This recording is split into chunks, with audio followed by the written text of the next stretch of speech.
Welcome to This Explainer. Today, we're turning our everyday kitchens into actual science labs.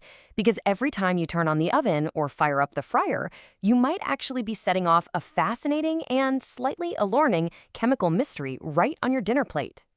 Now, let me ask you something. Is your favorite crispy snack hiding a toxic secret? It's kind of a wild thought, right? It bridges the gap between what's sitting in our pantries and complex chemical science. We all absolutely love that perfect golden brown crunch on a French fry or a piece of morning toast. But what exactly is happening at the molecular level to create it? Okay, let's dive right into this.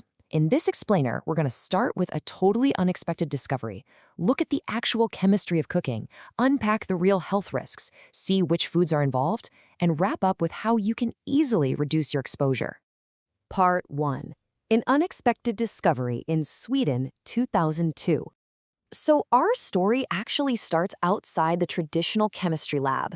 Back in 2002, researchers at the Swedish National Food Agency made a seriously shocking breakthrough. They found high levels of a chemical called acrylamide in completely normal, heavily heated everyday foods. And this was huge because prior to 2002, acrylamide was basically just known as an industrial hazard, something you'd find in water treatment facilities or plastics manufacturing. Nobody ever expected to find this processing contaminant just hanging out in baked bread or crispy French fries. The culprit we're tracking down is acrylamide. Chemically, it's C3H5NO. It's a colorless, odorless, and highly water-soluble crystal, literally a hidden byproduct we never even knew we were eating. Section 2. The chemistry of cooking and the famous Maillard reaction. So how exactly does an industrial chemical magically appear in our favorite snacks?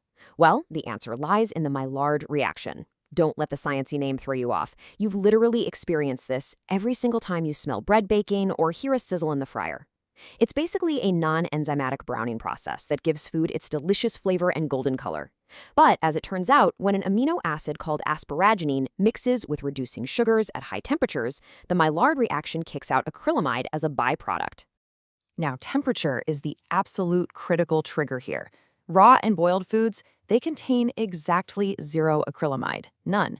But once you blast foods with high heat, specifically exceeding 160 degrees Celsius, that's when acrylamide levels spike.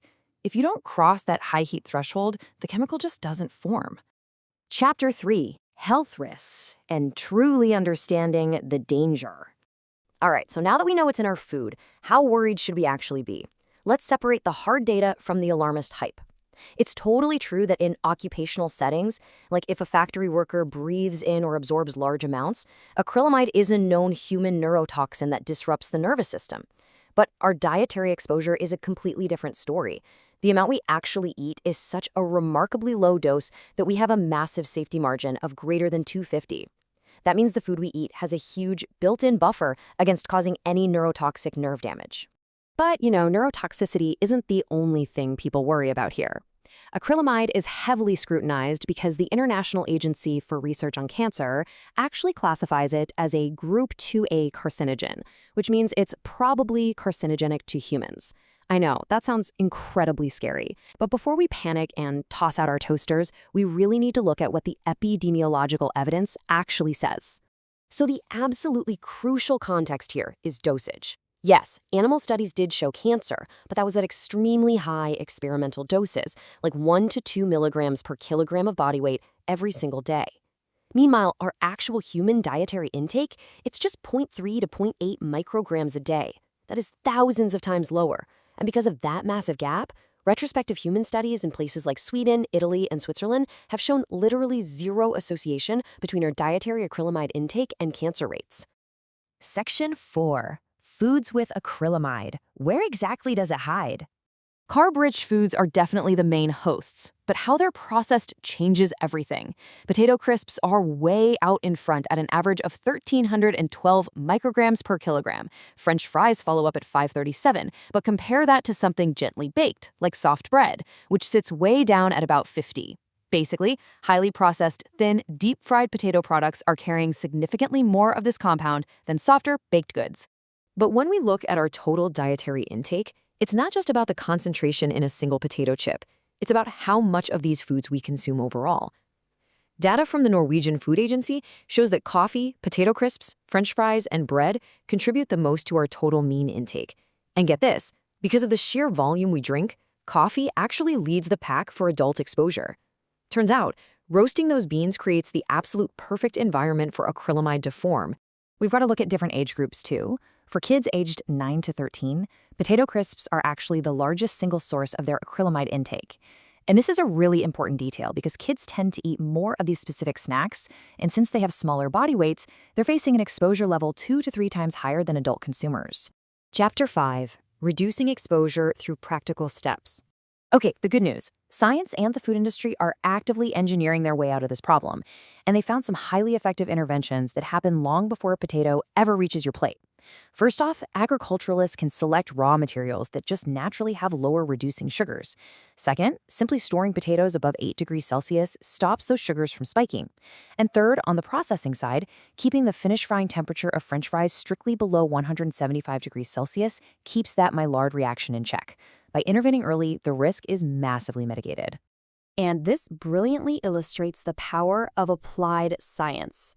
A recent pilot study in Switzerland proved that by using these exact agricultural and processing methods, they successfully slashed acrylamide levels in French fries by a massive factor of 4, pushing it way, way below the European average. Regulators are getting pretty creative with this too.